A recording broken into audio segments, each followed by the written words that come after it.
OGaccountability.com. You said something there about being an authentic dad and how that really holds a lot of clout in your kid's life. When they see consistency, Yeah. I think that we don't go into detail with our kids, but when we're struggling with something, you can just say, hey, Dad needs a little time right now. I'm trying to get things figured out. And not going into, I'm not going to discuss bills with my daughter. I'm not going to discuss relationships with my daughter. But there's parts of life that I want to have an open discussion with her about, because I don't want her to grow up thinking she's not allowed to talk about her feelings. She's not allowed to talk about what bothers her. And I use this example. We were driving the other day, and there was something that was pretty upsetting, and it upset me as well. And she goes, "It's okay, Dad."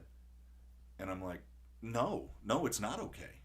And I knew it wasn't okay. I could tell by looking at her. Man, she just opens up and just spills and lays everything out.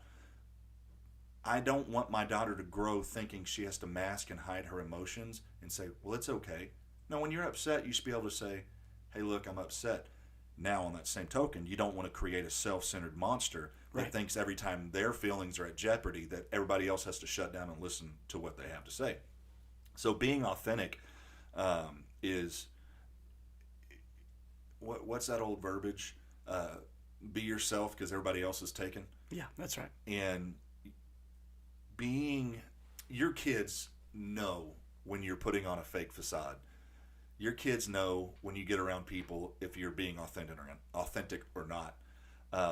Absolutely. Now, one of the good things for them to learn is just because I whipped her butt before we left, when I see somebody, I'm not going to be like, hey, by the way, I need y'all to know I just whipped her. No. She needs to realize that there's some things we don't have to disclose to people. I think in honesty and telling truth, sometimes people think, well, you got to give me from A to Z, and it's not like that. Oh, no. At all. And so you're dealing with boys, and inevitably they're going to call the old man out one night or try to, spread their wings and bump their chest out, and this one you just hope you put enough in them that they recognize the butt whooping that's about to come to them. But yeah. Men are a little different. I never called the old man out. I won't say if any of my brothers did or not, but it wasn't good. Yeah, that actually happened recently. So my oldest just turned 11, and he wanted to wrestle, but it turned into more of like a bowing up. And so, talking about being an authentic dad and having boys and those things like that, he wanted to wrestle me and starts punching me. Well, that's totally cool, but then he hits me in the head, and so I just triggered and knee jerk reacted. I smacked him on his rear end on the side of his hip hard, and it got his attention. He stopped, and I realized I might have went too far, and so later I said, son, Dad's really sorry. I said, I want you to know something. I'm never going to hit you. I don't want you to ever worry about that. I said, you do have to understand though, if you hit me in the gut and I wasn't expecting it, or if you punch me in the head, you need to know. Just expect I'm going to react. Absolutely. And it probably will just be knee jerk. I won't even think about it, and you need to be prepared. Yeah. So if you don't want that to happen, then don't do this. What is that old saying? Mess around and find out? That's right. Well, he messed around. He tested the waters a little too much, and so I don't want him to ever be scared of Dad, like this petrified. But there needs to be a respect fear. Yes. Of hey, I know I can go this far, but I can't go any further than this line. And they're going to constantly try to test it. And as men, for me, I have to remind my kids, hey, your dad wasn't born yesterday. Yeah. I made you. I'll take you out. And Absolutely. When you start putting realizing you have young adults now. At 11, they understand more than I probably did at 14 or 15. Yeah. I mean, they get it from all areas. And my daughter, she came home from school one day and she asked me what something was, and I'm like, where did you hear that? And she's like, on the school bus. And I'm like, Well, I don't know how to answer this. So what I said was, hey, you know what? When you get older, if you remember, I want you to ask me what that is, and I will tell you. But now's not the time. Thank God she never asked, or maybe she wrote it down in a diary and she's going to ask when she's like 13. But I'm just like, I'm not ready for this. So if you don't have open communication with your kids, and like you said earlier, somebody's influencing them. Yep. And having a kid that respects you, doesn't live in fear, somebody that quivers in fear when you walk in the room, all you're doing is setting up the day they're old enough to jet, they're gone. They are not coming back. That's right. And to build respect, you actually, even though it's your child, you have to respect them. And I think a lot of times as men, we think we have a kid, well, no, you're going to respect me. No, I'm going to respect you as well. My daughter hit an age where I knock on her door before I go in. Every time to go to a door, I knock on it. I never just open the door. And I do that by, giving her her own place, but she is becoming a young woman. And so we've set a precedent. Hey, daddy's not going to come in when you're getting changed. Right. You have to set certain things, but the consistency is key.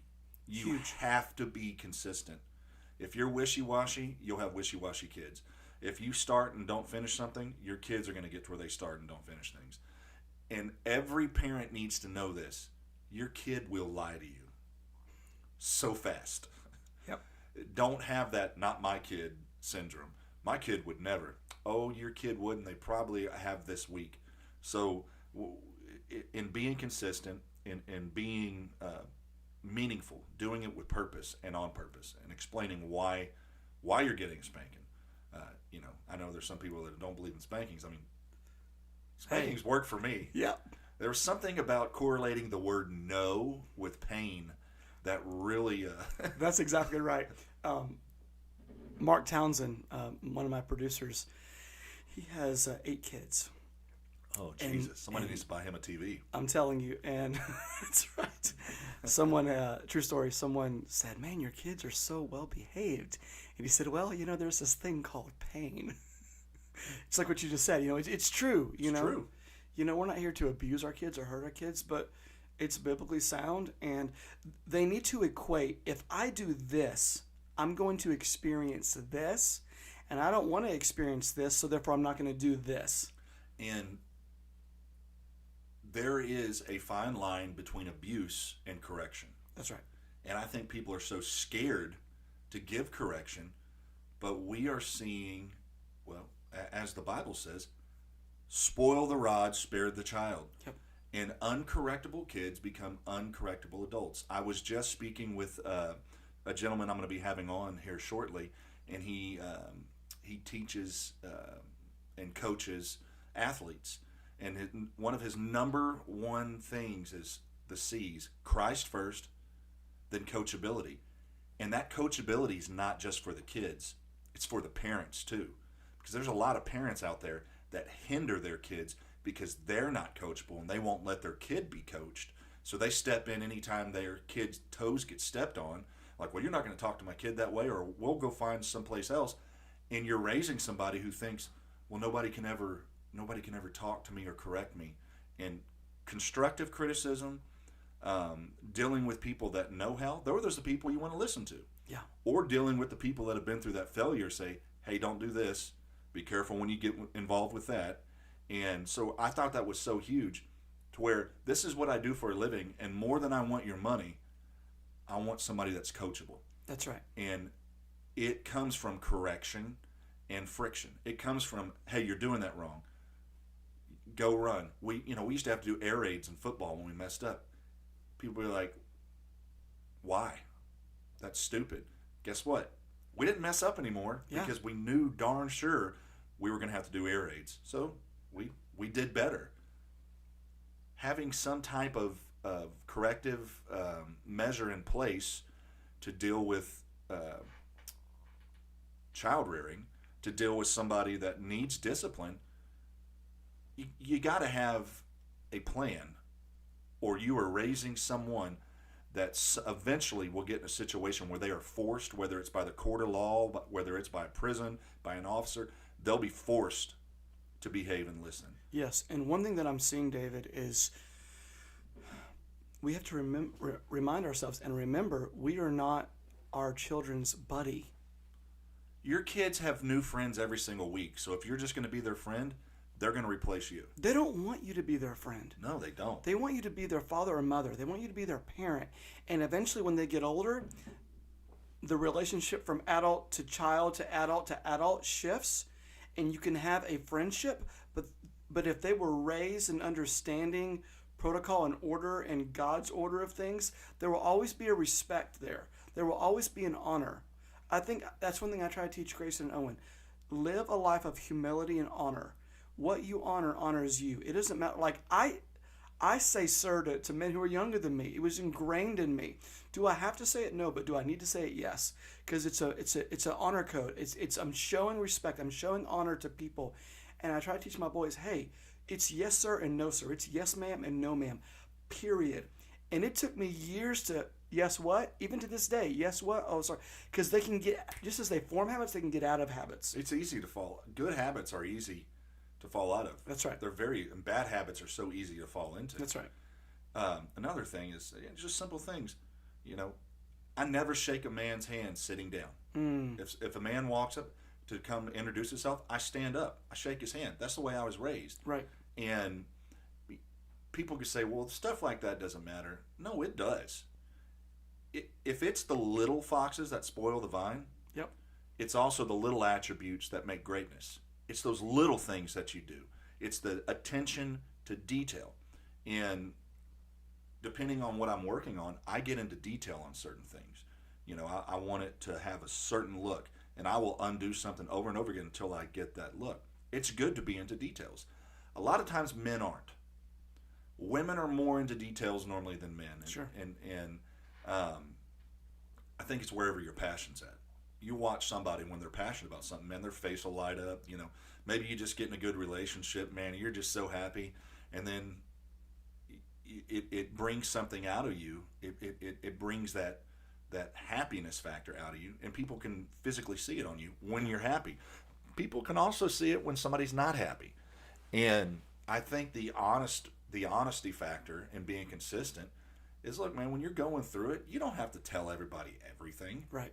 You can just say, you know, one of the things that I used to despise, or somebody I grew up going to church with, and you know, anytime you ask them, hey, how's it going? Blessed and highly favored. You know, sometimes I'm not blessed, and sometimes I'm not highly favored, and sometimes I'm holding on by a string. So it's okay to tell people, hey, how's your day? Well, they've been better. Just say a prayer for me. You know, you don't have to get into it, but right. you don't have to mask and hide. Oh, everything's great, great, great, great. And I think a lot of times what we see especially on the rise of suicide, there's a lot of people who aren't happy, but they have to feel like they have to put this facade on of I'm happy all the time. And has been such a stigma around for years. I mean, you go back 10, 15 years, if somebody was on antidepressants, that was like the scarlet letter. You did not talk about that. People hid it because they were ashamed. Now it's a little more acceptable. I believe in deficiencies in the body, and there are certain medications that can help out. You know, I'm the type of person, before I try something, I try different alternatives, and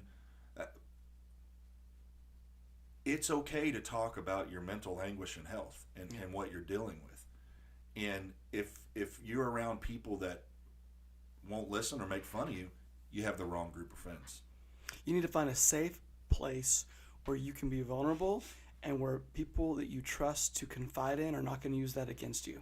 Man, I have had something opened up and been real honest with somebody just to have them later on kind of tuck it in their back pocket. That way if we got in an argument, they could throw it out there. And it's like, you pretty much ensured I will never open up to that level with you ever again. Right. I learned that lesson. And that is what raising kids is. They are little computers that are learning lessons every single day. And as parents, it is our job to instill and put a safe place for them. And I'm not talking about the safe place. Your kids need to learn that everything isn't going to go their way. There's going to be other people that get promotions over them, even they may not have done as well as your kid. Right. They may not start the football game or baseball game. They may, not win homecoming king or homecoming queen, and those are kind of petty. But they need to realize life really is full of disappointments. Absolutely. And as fathers, I heard this. I think it's so true that we have to teach our boys, teach our daughters, teach our children. We need the skin of a rhinoceros, the mind of a scholar, and the heart of a child.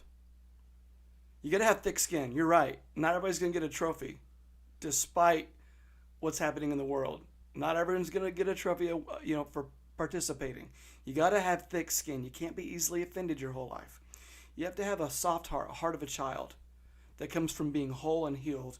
And you have to have a mind of a scholar. You can't walk around dirt to dirt. You got to have something to be able to contribute to the world. It's like chess. Yeah. Chess, the game of kings. I was raised playing chess, and I think in chess. I think a move ahead. If I do this, what's going to happen here? Now, sometimes I overanalyze, but you're right. You have to put that understanding in them. Absolutely, 100%. And guess what? When things don't go your way, or maybe you didn't get the position, growing up in our era, remember everybody talked about Michael Jordan. He was cut from the team, his sophomore year or something like that? Sure. He's Michael Jordan. Right. And he's gone on, depending on who you talk to, which I don't care what anybody else says. He's Neither the do greatest. I. He's the greatest basketball player of all time. End of discussion. End of discussion. LeBron who? But that drove him. That gave him a drive. And I think as parents, when your kid doesn't get, the politics. This is the funniest thing. Years ago, my nephew, I think he was like 8 years old, was playing football, and he was convinced that the other team paid the refs to win the game. And I'm like, Colin, a little league game, you think they gave money to the ref? Oh yeah, no, they gave money to the ref. I'm like, for a little league game, really? But that's that thought process you get as a kid. Well, I didn't win, so there has to be a reason why. And it's ingrained in our DNA to think that way. If you don't believe me, go take 2 3-year-olds or 2-year-olds, put them in a room and put one toy in there and watch what they do. Yeah. They fight over it. It's already in you to be a little selfish. Yeah. It's in you. I just had a conversation with somebody and I told them, you're a lot more self-centered than what I realized. And they kind of took that and I said, no, we're all self-centered. You go into friendships and relationships realizing there's a degree of self-centeredness.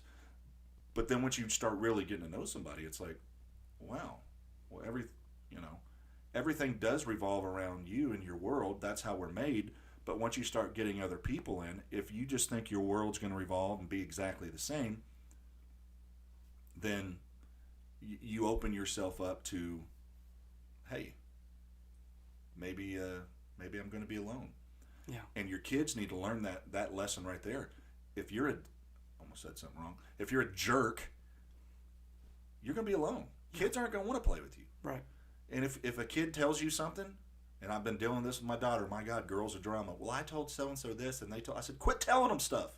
Right. Don't tell them. Keep that to yourself, baby, because you can't trust every single person that's out there. And that's the hard thing. We want to teach the good things of life, but we also have to teach them there's some people you can't trust. Yeah.